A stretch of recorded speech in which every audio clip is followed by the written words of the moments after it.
Hi, and welcome to The Working Songwriter, the show where today's best songwriters come to talk shop. I'm your host, Joe Pug. Each episode here we host a distinguished guest, and we ask them to go deep on their inspiration, on their process, on the general ups and downs of making a life in music. So, whether you're a grizzled veteran, trying to work in a reference to Wrangler jeans in your new song as content marketing, or else a scrappy upstart, accidentally writing a song about Ford trucks that becomes a smash hit, giving them millions of dollars in free earned media. This is your show, because ultimately it is what every writer seeks most, an ironclad excuse to put off actually writing.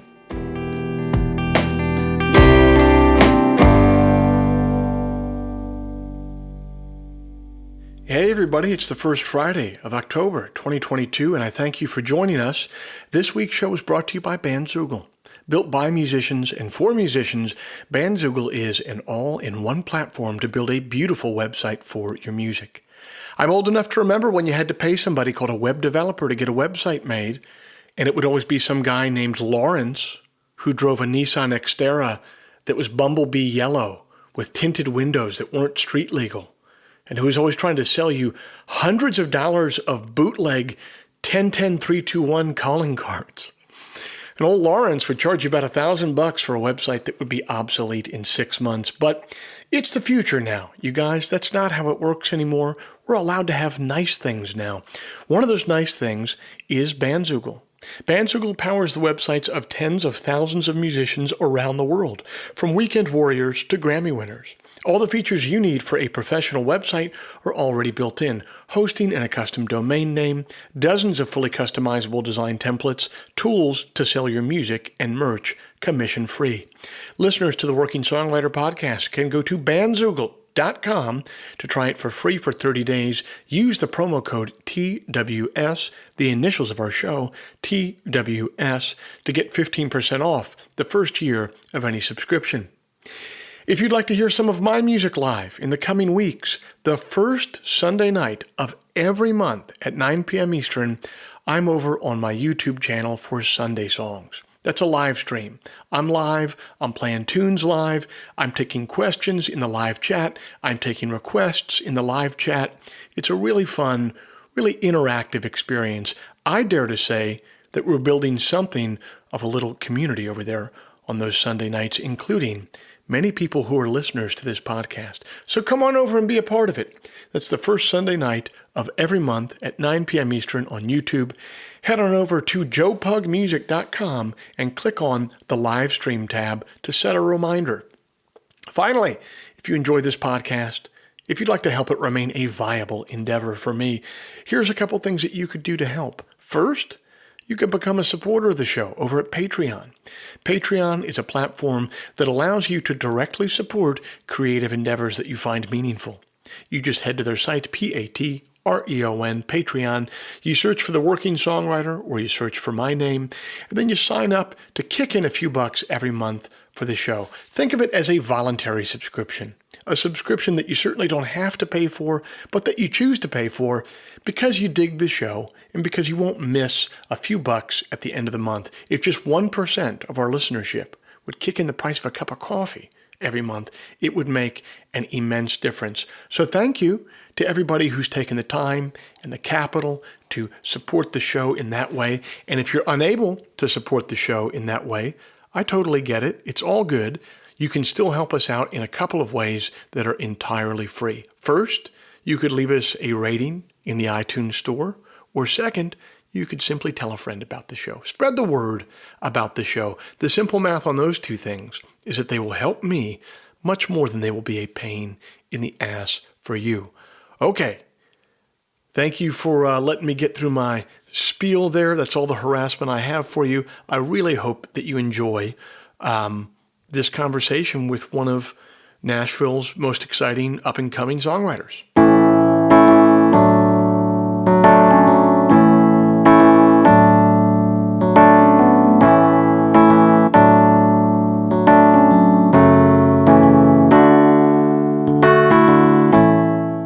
Our guest this week hails from Arkansas, and early on in life, He appeared destined for the polished floor of a basketball court more than he did for the floorboards of a concert hall. Matt Stell played ball on an athletic scholarship for Drury University before pursuing a life in music. He cut his teeth playing with an independent band, the Crashers, before moving to Nashville and signing a publishing deal with Wide Open Music. In 2018, he independently released the song Prayed for You, which became a dark horse double platinum record for him and which launched him onto the national stage as an artist.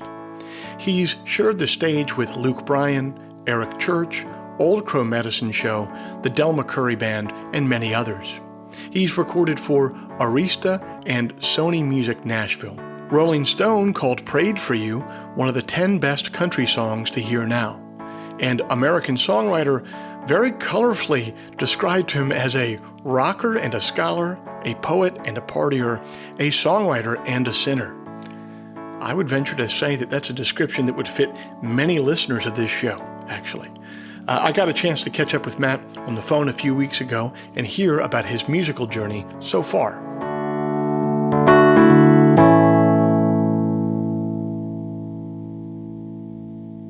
Matt Stell, thanks so much for being a part of the Working Songwriter podcast. You've had a pretty interesting road to music. I've had a lot of people on this show.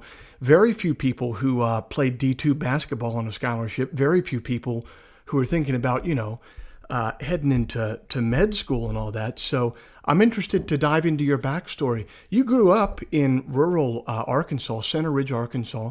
What did music look like in your household growing up? Man, looking back, I was in a pretty musical household, especially on my mom's side.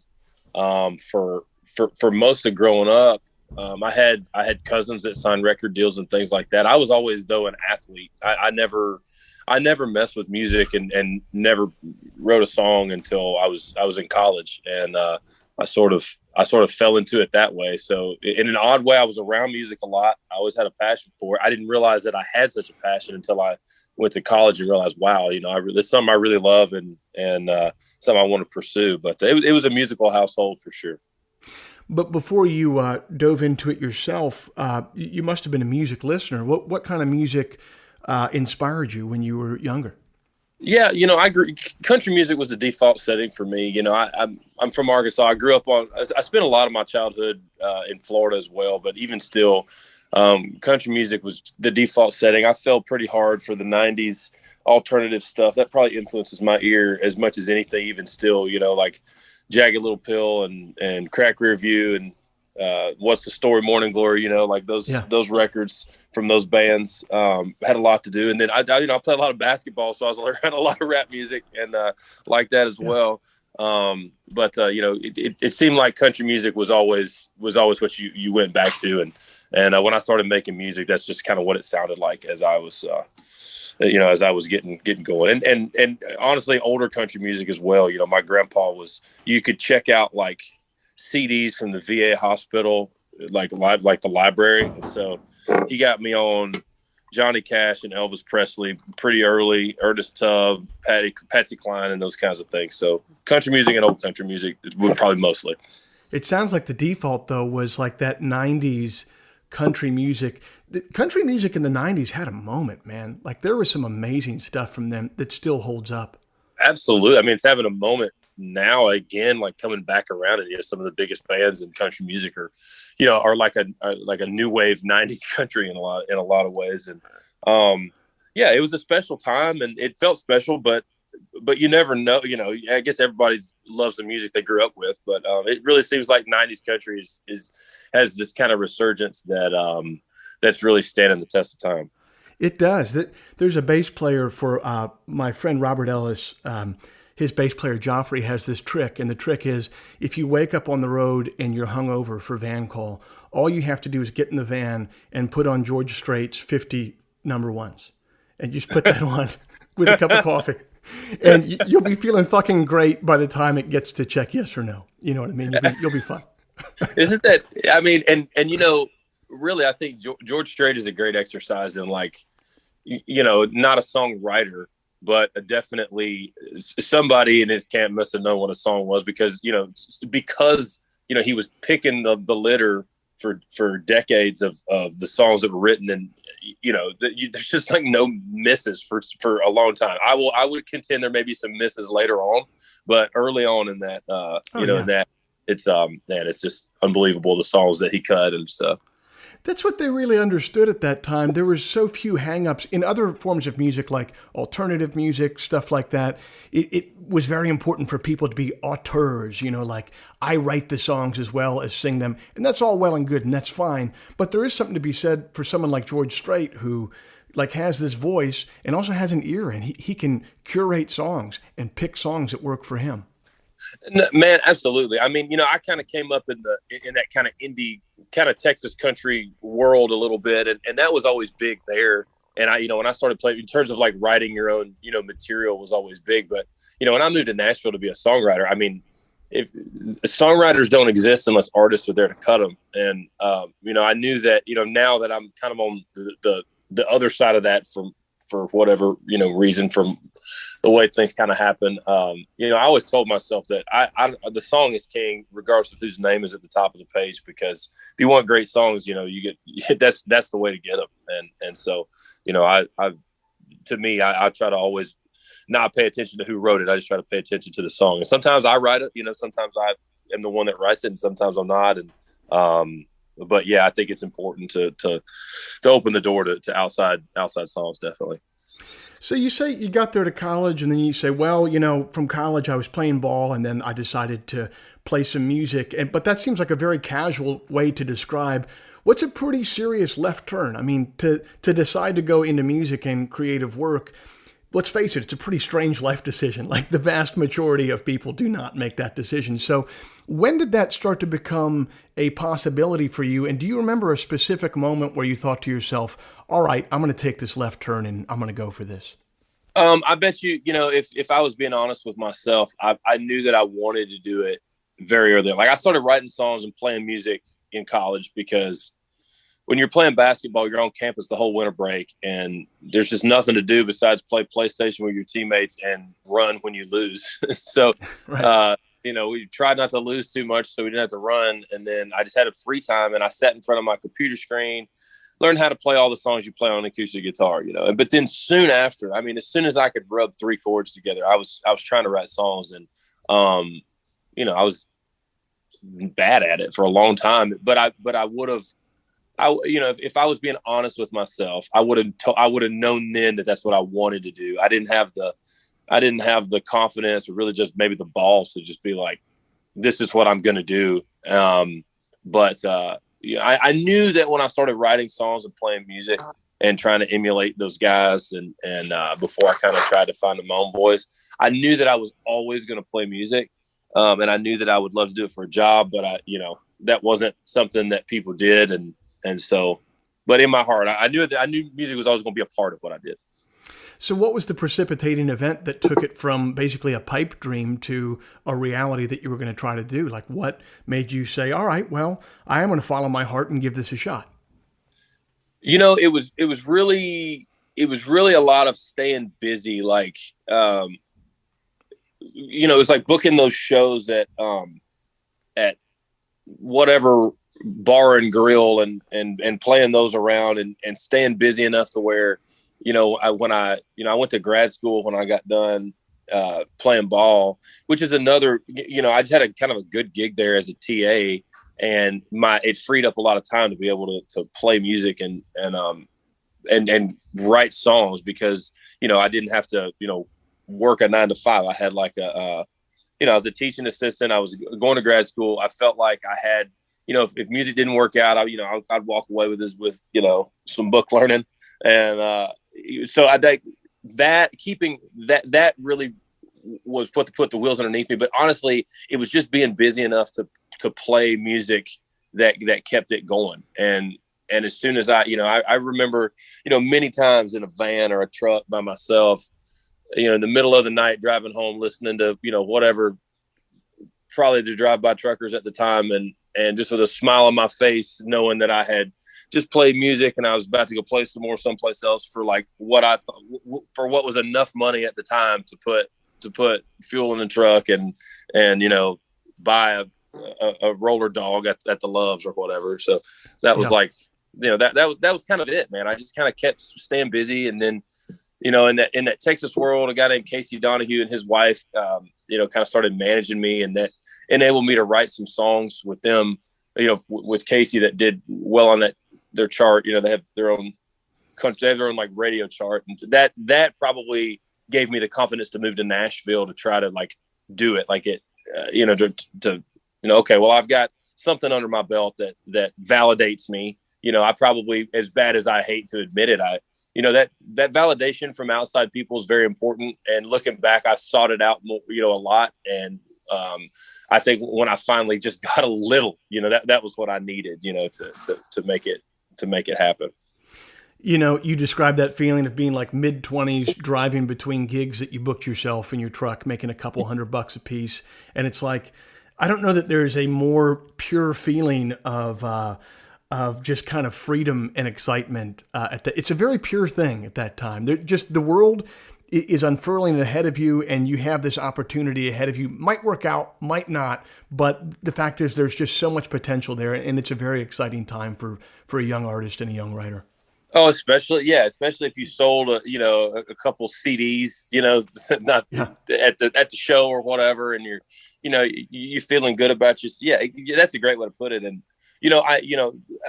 we talked very briefly before we started, but I'm a huge fan of this podcast, and I've listened to just about every episode. And I knew that when we talked, it's like I don't know anything other than my own experience, but if there's some actionable things that an aspiring songwriter can do, I can tell you one thing is to keep your overhead low for as long as possible. If you want to chase this dream, you need to be able to live off of $5, because it makes everything easy. Because if you want to do it and you want to do what your heroes do, I mean, that's what it takes, man. And some people are fantastically talented, and the road's a little different. But for me, I think most of us have to grind. Most of us have to put our time in and get better. But man, keeping that overhead low is so important, because you can pick up a move. You can go play at Buffalo Wild Wings on a Wednesday. It's like, that's important, man.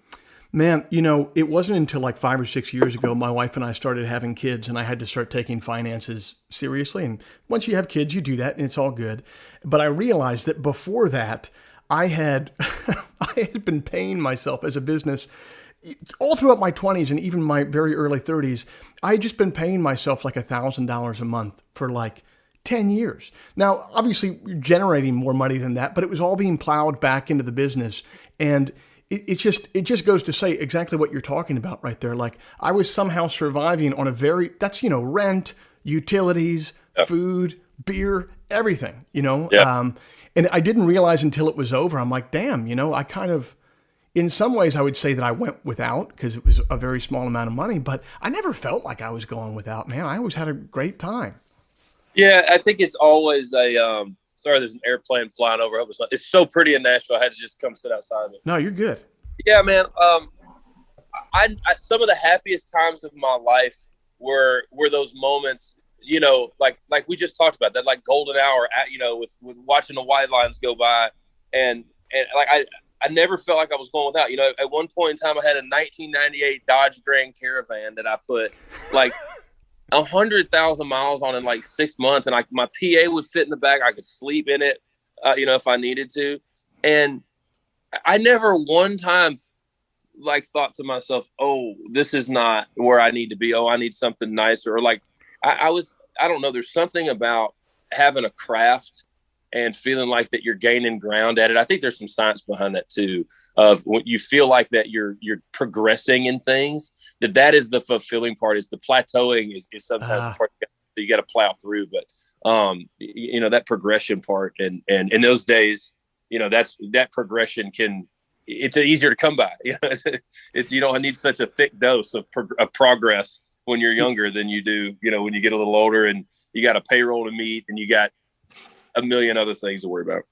It's funny that you would put it that way, because that makes me think, all right, if you're operating on a skill level from 1 to 10, that means it's more pleasurable to go from like a 2 to a 3 than it is to just be like riding at a 9.5, which is a crazy thing to think about. But if you think about times in your life where you've been happy, I mean, that lines up exactly. You know, even when I was doing things on a very low level, as long as I was inclining in the right direction, it felt better than just plateauing at a much higher level. Yeah, I mean, it's like I know that now, you know, just from like a objective standpoint, I've written enough songs where if I sit down and write a song, it's gonna be better than it was before I put the time in.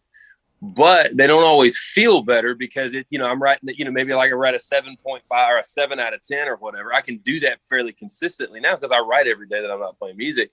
But it doesn't give me that adrenaline like, oh man, we got one today. Oh man, look at that line. Those moments in that song that it did, when writing a 7 out of 10 was like a big day. I mean, I don't mean to make that sound like, arrogant in any way. I just mean to sound like I've put the time into where, just exactly what we're talking about, that progress early on, which is good because you need that fuel to stick with it enough to get the reps in. You do. So describe to me then the Nashville that you found on the ground when you arrived. What did the scene look like? Who did you know when you first moved there? Who was kind of around you that you were learning from? What did it look like on the ground when you arrived? Man, I was doing the thing where I was gonna, I'd had some Texas country, hits on the radio or whatever, writing, as a writer. And so I came in and I kind of thought that I would do this week out of the month thing, initially, that I could just come to Nashville and write a week out of the month and tour and do my thing in the South and Midwest, and then come back here and write songs. And that, Blake Shelton was going to just have to have all these songs that I cut. And right. Standard. Yeah. Like that is some like advice I would give my former self is like unless you're like Cody Johnson or Parker at this point now, where you have so much going on that you can't be in town, in Nashville a week out of the month. That's not a great model, but I know that wasn't exactly your question. But, when I first moved to Nashville, it was, I mean, I didn't know a ton of people, and I was not very confident in what I could do. You move here and you go, I mean, if you move to Nashville and you go to like a whiskey jam, or that's not always the greatest example because it's hard to hear in there, but go to whiskey jam, of course. I love it there, and it did a bunch for me. But you go to whiskey jam, I mean, you're going to see artists that you've never heard of play to a packed out room, and you're going to listen to songs. And I mean, me personally, I would listen to these songs and go, these are so much better than what I'm doing. Every guitar player is so much better than everyone that I'm around. Every person that is bringing me my, beer is an unbelievable singer, in this town. And so I think, and that's probably, it's got to still be true. I mean, when you first moved to Nashville, I think most people get almost like bowled over, maybe not be the right way, but certainly like confronted with the amount of talent that is here. And it's just objectively true that regardless of if you like the style of music that comes from here, the technical ability is pound for pound, person for person, especially in country music. There's no place like it. It's so dense with that. And, I think early on when I got to town, that was like, it's intimidating. I mean, it really is. And then, but the more you're in it, that's the beauty of it, is that that is the point of being in Nashville. So people can hear the songs that you wrote when you were, in Arkansas. It is to be around the people that dedicated their lives to the same thing you want to, and will work a crappy, or, just like work a low prestige job to finance their dream. That's the reason you move to town, is to be around those people. And the more you're around those people, the more friends you're going to make and the better you're going to get. So Nashville's grown exponentially. The traffic's bad or whatever, but if you're into music, if you can, you got to move to Nashville for at least some of it. I mean, there's other places you can move, but man, especially even not even country music. I mean, it's just so dense with talent. So, I mean, that's what I confronted when I got here, and you know, being in it and staying in it, it is that's the reason to get here is because of that.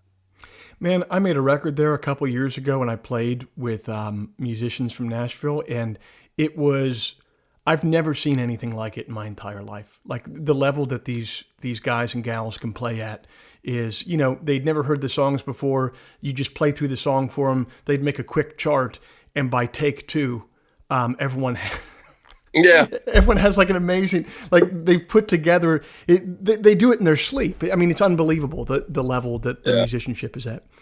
Yeah, 100%, man. And it's also, I mean, not to beat that point to death. I mean, I know we got more we want to talk about, but I would just, I came from a world in you know, that Texas country world is the first kind of music that I ever listened to that I understood in a lot of ways.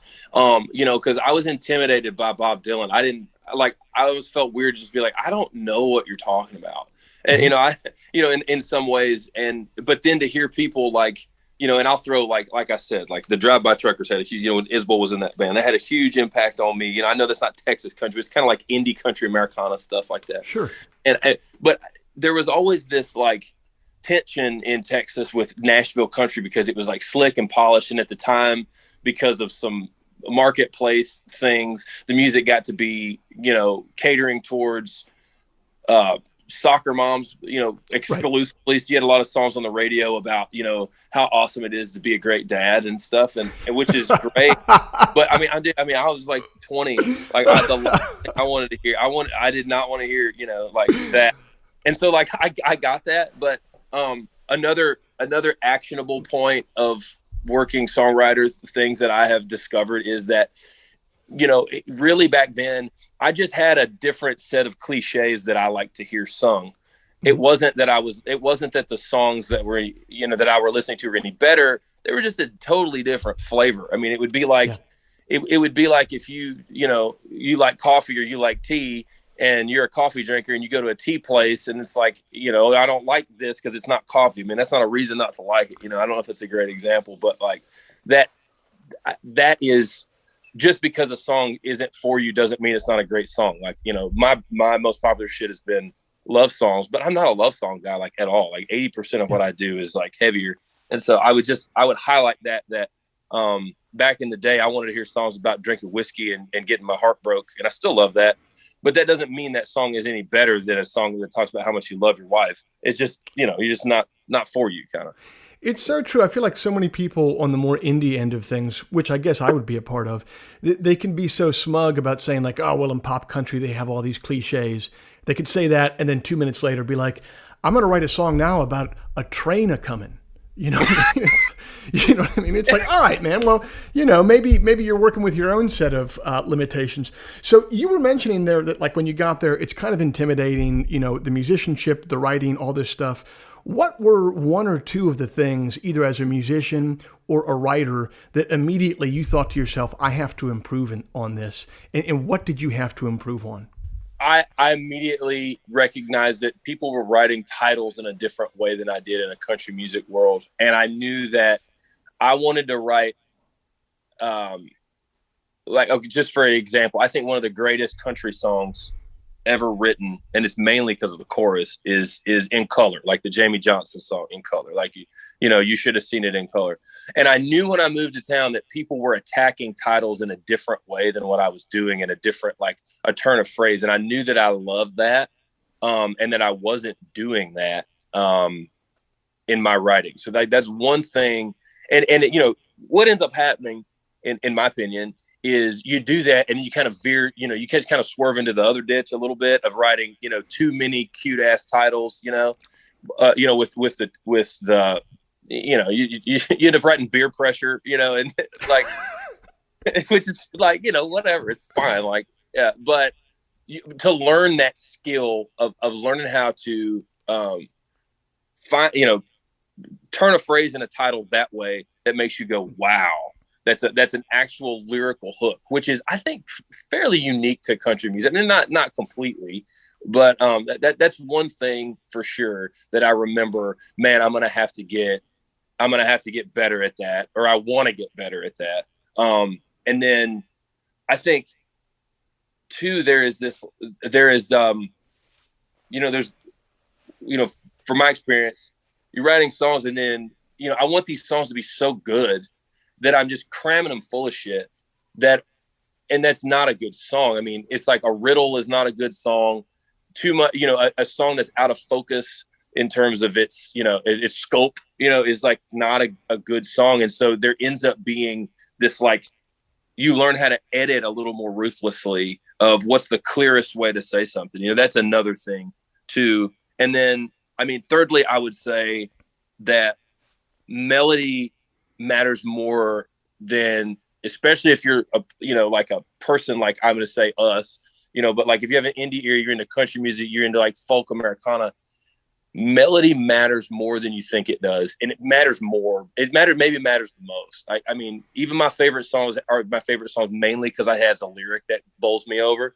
But if you're trying to write songs that are like popular, and you want to have a career doing it, you would be better served to spend time learning how to cultivate melodies, than the lyrics sometimes. And it's kind of, I don't like how that sounds when I say it, but I think that's true. No, but I want to dig in on that a little bit because just on a personal level, that's something that I can really lose sight of a lot. How do you, like on a very practical level, how do you develop that ear for melody, and how do you develop your sense for melody and improve it? Well, I think a lot of it comes, I mean, just, I wish there was more of a get reps in and get a return on your time spent on melody the way that it kind of seems like lyric can be. Cause you can hammer on a lyric, in a different way than you can kind of hammer on a melody. Oh, I will say something else too, that I try to do. Here's another like actionable thing, writing songs. And again, this is my opinion. Like, what do I know? But if you go into a writer's room, hit record before you start doing anything, because I find that sometimes the first thing I do melodically is maybe the most interesting. And I'll spend a lot of time trying to recreate that, or even if it's just a point of departure, but hit record before you go, oh, that's cool. And then hit record. Don't do that, man. Like, hit record first. And I feel like just that little, like, no effort, just do it kind of thing, the way like drink a cup of coffee, also do that.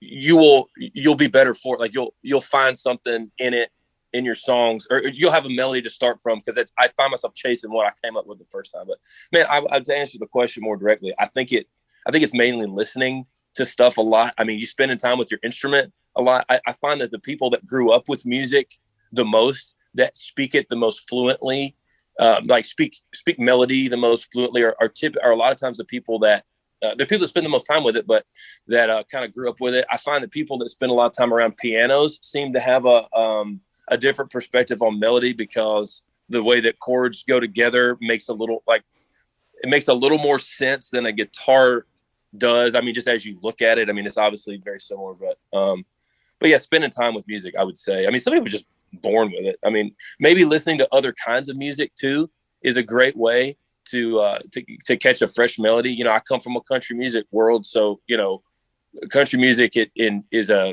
it's a romantic form in that it sort of lags a little bit behind what other things are doing. So you can, pop music is kind of the king of melodies in a lot of ways, digestible melodies. So you can mine them from there, I feel like. But yeah, just spending time with them, I think.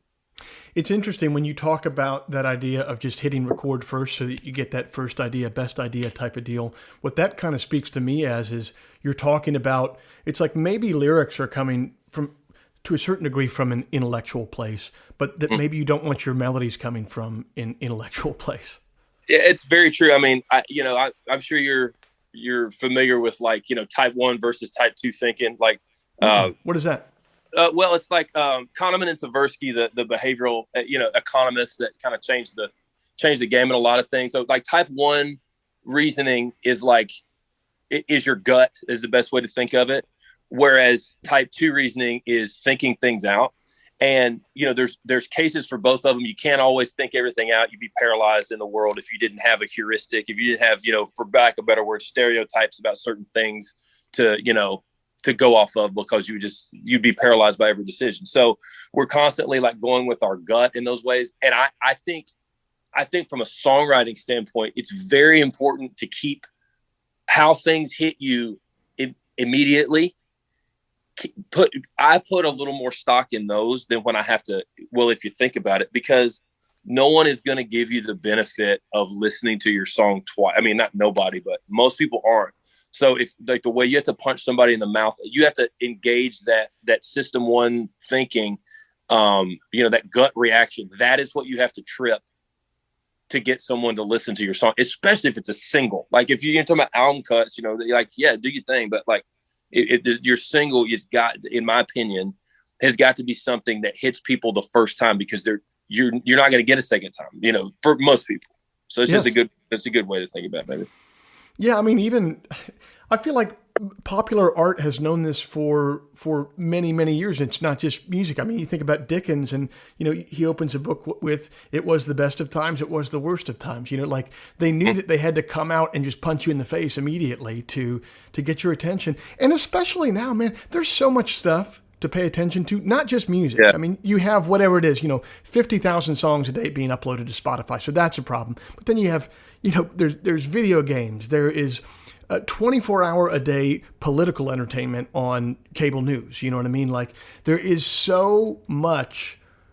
The economy of attention is glutted with opportunity. So what you're talking about right there, it's like, you're right. I mean, that's a great way to put it. No one except for your mom is going to listen to the song twice. It's right. just how it is. Or your fans. But like, if, like I never feel like I have enough of those to where I'm just like, they'll get it. They'll give me their time. Like I was having this conversation at the writer's room yesterday, man. I was writing with some guys that I love. Brad Tersey, one of them from Old Dominion.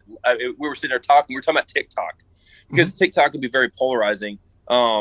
Here's another actionable thing. Don't complain about technology. Wow, it's like that's like a fish complaining about the river it's swimming in. Just learn how to swim, man. Like but I doesn't come naturally to me. I don't like it. But one thing I did notice very briefly is that the difference between TikTok and all of these other social media forms. One, it's one of the only forms where your For You page is constantly new stuff. It's like in your Instagram, your Facebook, it's people typically, mostly. Your For You page on TikTok is not. It's mainly other stuff. But it's the medium of Gen Z, right? But TikTok doesn't make sense unless you're visual and usually audio at the same time, which is very different from the way I never watched any kind of social media with the audio on, except maybe TikTok. Right. When I'm on a plane, it demands it. So, right. If you're talking about TikTok's way more active in terms of engagement, because you have both the senses going on. You literally can't be doing anything else. And so, I mean, that's probably not great, but at the same time, it just is what it is.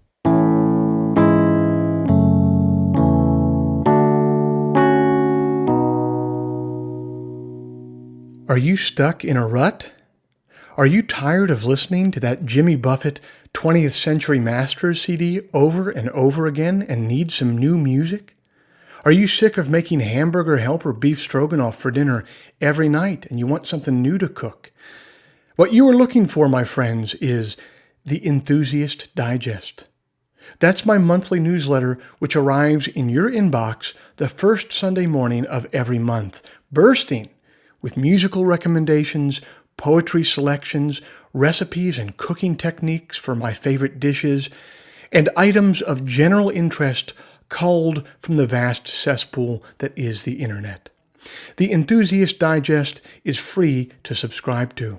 If you dig the poetry that you hear on this show and the artists that you're hearing from, you'll dig the newsletter, because I approach it with the exact same sensibility of curation. Go to joepugmusic.com/newsletter today to sign up for free. That is joepugmusic.com/newsletter. It takes approximately 15 seconds to sign up for a free newsletter that will enrich the first Sunday of your month with a veritable cornucopia of new and delightful recommendations. That's the Enthusiast Digest, the first Sunday of every month. Sign up for free at joepugmusic.com/newsletter.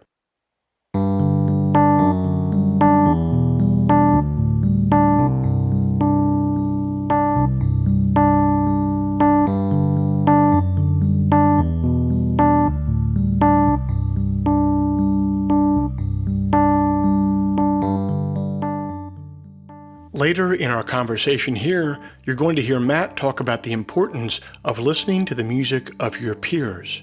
And yes, it can sometimes also feel like your rivals. The folks who are doing the same work that you're doing and who it can seem like when you're not having the greatest day in the studio are doing that work much better than you are.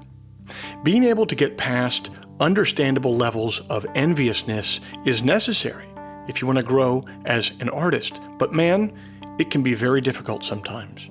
And wouldn't you know it, not only is there a poem that speaks to this, but it happens to be written by the finest poet from Matt's home state of Arkansas, Miller Williams. It's entitled, Birth of the Blues.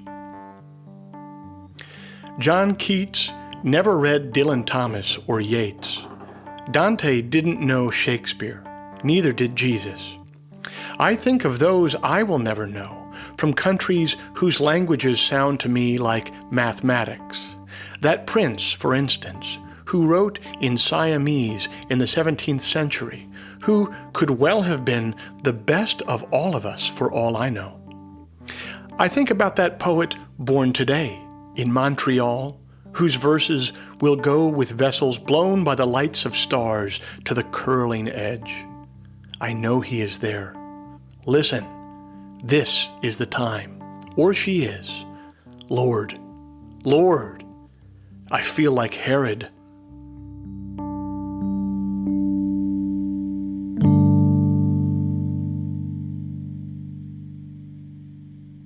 Now, talk to me. You get to Nashville. There's a lot of things that you have to learn, and but you learn those things, and you don't end up back in Arkansas or back doing the independent Texas thing. You end up having a song called "Pray for You," which breaks through. It just breaks through into the cultural consciousness. I mean, like in a very unique way. Can you describe writing that song, and did it feel different at the time when you were writing it? Did you know that you had something? I knew that we had written a good song. That song actually took 2 sessions, which is a little atypical. But we had to get back together to finish it. And I'm glad we did because, obviously I'm glad we did. But I knew we'd written a good song, but I'd be lying to you if I thought, oh, this is a life. This one changed my life. No, I didn't hear it. I just knew we did a good job that day. You know that feeling when you come out and you're like, regardless of what happens, we did what we set out to do today. And I had no idea it was going to change my life the way it did.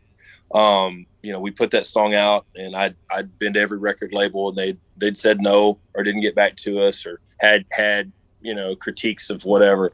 And then we put that song out. My publishing company is an EP, and it started streaming. People started listening, and it just snowballed. And I didn't know at the time, then I signed a record deal, and then we take it to country radio, and then it starts. And I just was like, okay, I guess this is normal. I didn't have any idea, how all of that works. And it was not typical, but that just goes to show you, it's like it changes everything. One song can change your entire life, especially in a popular music context. Even not when I say pop music, I just mean not classical music. Anything people are consuming. But man, one song can change your whole life, and that was the one that did it for me. And no, I had no idea about it doing that.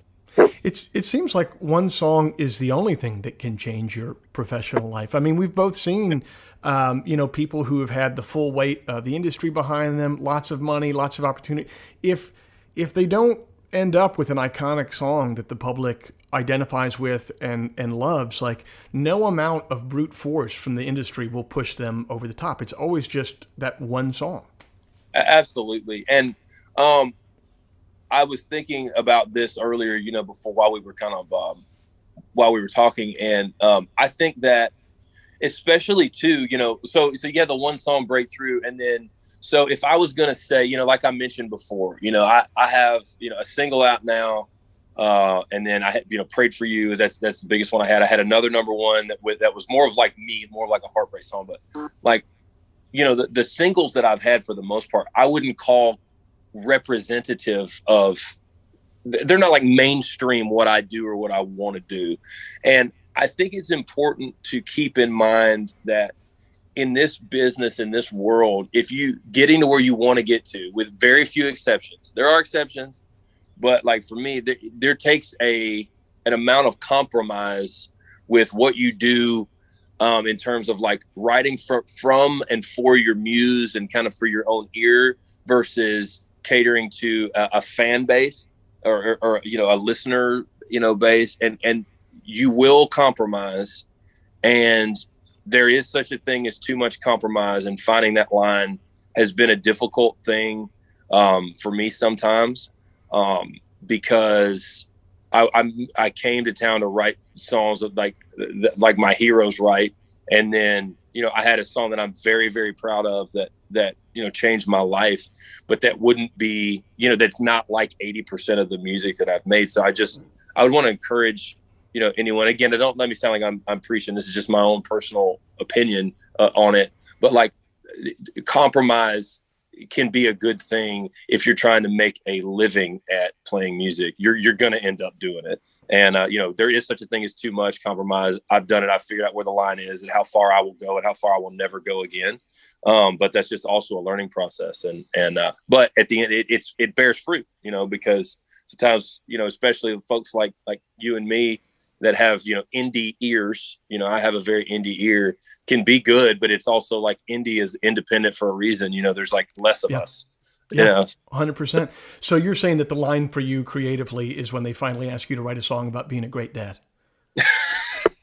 Yeah, before I have kids. Yeah, that would be the most Nashville like dark side thing ever. It'd be like, man, cut this song about a great dad without kids. No. The darkest part about would be like you write the song and then you're like, hey baby, they're going to put this to radio, so we got to have a kid before we take this to. Babe, we got to stay on brand. Yeah, man. Yeah, there is definitely that part of all this that sucks, but you know what? Very, comparatively little of it sucks.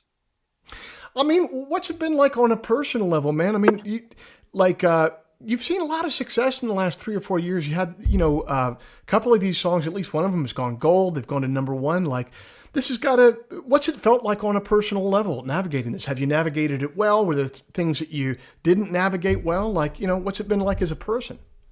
Yeah, I mean, there's been a lot of personal costs with it. Now, I say that to say the costs have been worth it, but just because it's worth it doesn't mean that it didn't cost something. And so, like, I was engaged when "Prayed for You," the song that gets played at like a fair amount of weddings, right, that I wrote, was really the kind of the tipping point for my relationship, dissolving. And because of the demands that this job has, in terms of time. I mean, that's the biggest, part of it. Not to, just long story short there, it was so there's a personal, again, like that goes back to keeping your overhead, much financially low, but then the less strings that you have attached, the easier it is to go and do stuff. And I had a string attached and it severed it when I had to be gone. Now, it doesn't sever it for everybody. And there's obviously other things that were involved. It's never as simple as that. But that was the "Prayed for You." It was the thing that, the success that I had finally carved a niche and made some music people, cared about on any kind of real scale is what, ended that. So, I mean, there's a cost to be paid, but there's always a cost to be paid. And if there's not, it's like less, I don't know, it like matters kind of less, but I mean, I've navigated that stuff, I guess reasonably well, although I am getting into I'm coming up on a chapter in life where I'm ready to, I'm ready for that next thing. I'm ready to complain about my kids not sleeping and right.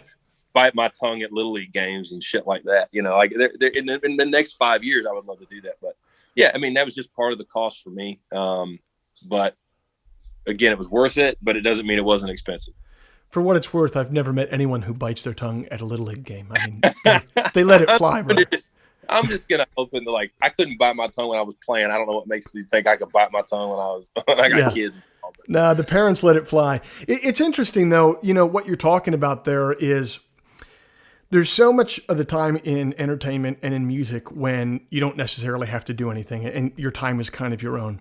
If you have it seems like to me, like when you have a song take off, it's such a rare time that you have to go in the mode of scraping the gravy into the jar because you don't know when the gravy is going to be around again. So it's like every opportunity we get, we freaking do right now because hopefully we'll have another moment like this, but who freaking knows? That's exactly right. You got to make hay when the sun's shining. I think about it, and I think of a lot of things through the lens of sport, team sports, and it's like a lot of my friends. I don't have that many friends that have hooped or played ball, but it's like being an athlete in some ways. You think about an athlete, you might think of LeBron, but there's very few of us that are signing, max contracts. Right? Most of us are on rookie deals, and you're just trying to stay in the league, to push the metaphor. So it's exactly what you said. Your time to be relevant, and your time for people are paying attention, and your time to make money, and your time to be, to do those things is now. And saying no to shit is not. I mean, it's just like I work too hard to get to the point where I could be this busy, and the last thing I'm going to do is turn down opportunities. Yeah, you're exactly right. Yeah, I've heard that's for a different point in your career. I've heard that Jerry Seinfeld reached a point in his career. He said where he wanted to get was be 60 years old and just be at a pool with a telephone next to him. And all he would do all day is pick up the telephone when it rang and just go, no, and then hang it back up and put it down. Yeah.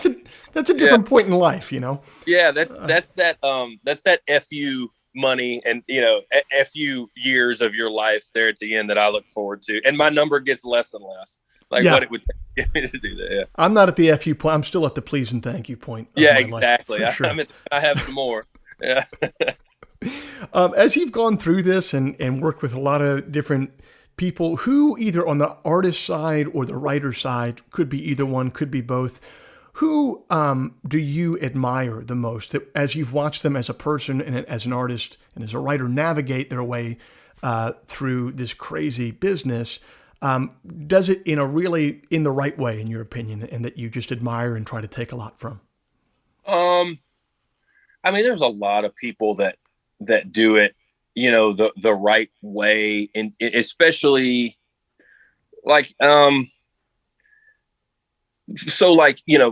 I'll speak artistically because, from the who gives a shit, a lot of these guys really do treat their band and crew great. Luke Combs does a great job of that kind of thing. I mean, most people do, if I'm being honest with you. Most people treat their people good. So not everybody. If I wasn't drinking coffee and was drinking beer, I could name some names, but I won't. Most people are good, but artistically, I admire, in the country space, I admire Miranda a lot.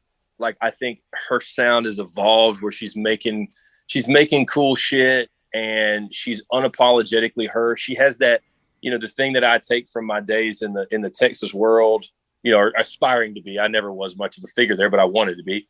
But the thing that drew me to it is the independent streak. The music doesn't sound like any one thing, but it's it does have this independent streak for better or worse.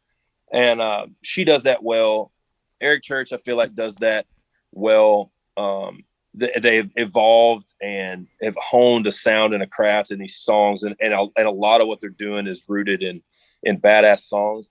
I will say that, when I listen recreationally to stuff, I'm around country music all the time, so I my ear drifts into that kind of Americana world a lot, and the people that I really admire are the ones that have their craft dialed in.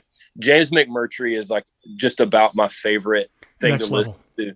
It's next level in a way that I can't even describe. And I, very few people would even agree because it's I don't know how to, it's what he does is so special, and it's it's not accessible though. And he doesn't anyway try. It's not complicated, but it's not like the things that we were talking about before where he's just next level. Great. Isbell's that way. I remember one time, Joe, I got an Americana sampler and Uniform. Your song Uniform was on there. And I remember thinking to myself, holy shit, man, that is that is like incredible. It's those moments that I'm like, I mentioned Jamie Johnson a little bit earlier with, In Color, just that song, in particular.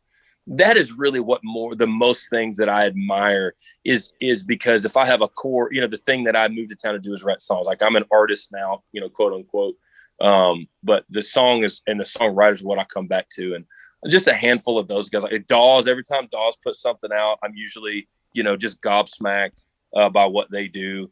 I could go on and on, but it just, the things that put logs on my fire are when I hear a badass song. One time I did a 2-week tour with James McMurtry, shared a dressing room with him the whole time. And then a week later, I saw him in Austin at a bar. And I said, "Hey, James, what's going on?" And he looked at me for a long time and he was like, "Who the fuck are you?"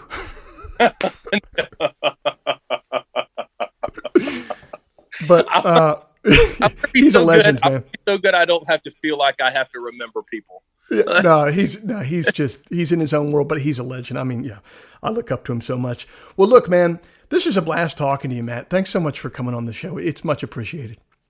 Man, absolutely. And if I could end with one thing that I wanted to say that I wish that someone would have told me. I know I've tried to drop a few like advice, like take it or leave it, whatever, leave it if you want. But I struggle, and I struggled with I go into these like jealousy or something, or like my taste in music or whatever. So I do this thing, and I think it's very helpful, especially I for the dudes. I mean, it may work for the girls as well. I just can't really speak to it, a different perspective, but listen to people who you consider your sexual rivals with an open mind and an open ear, because a lot of what you don't like about people is the fact that they're young and more successful than you. So I really, really try to do that. And because I find myself, like I can feel myself like quartering away from someone who I think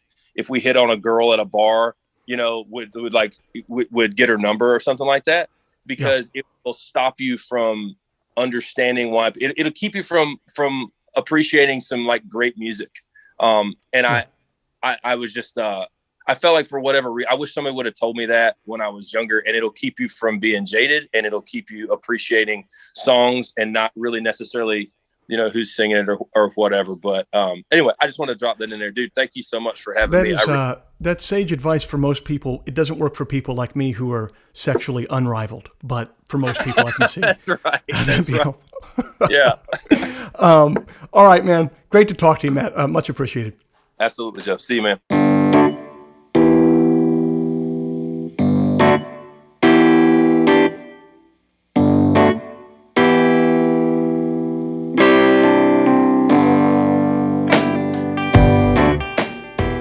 This week's show is brought to you by Bandzoogle. Built by musicians and for musicians, Bandzoogle is an all-in-one platform to build a beautiful website for your music.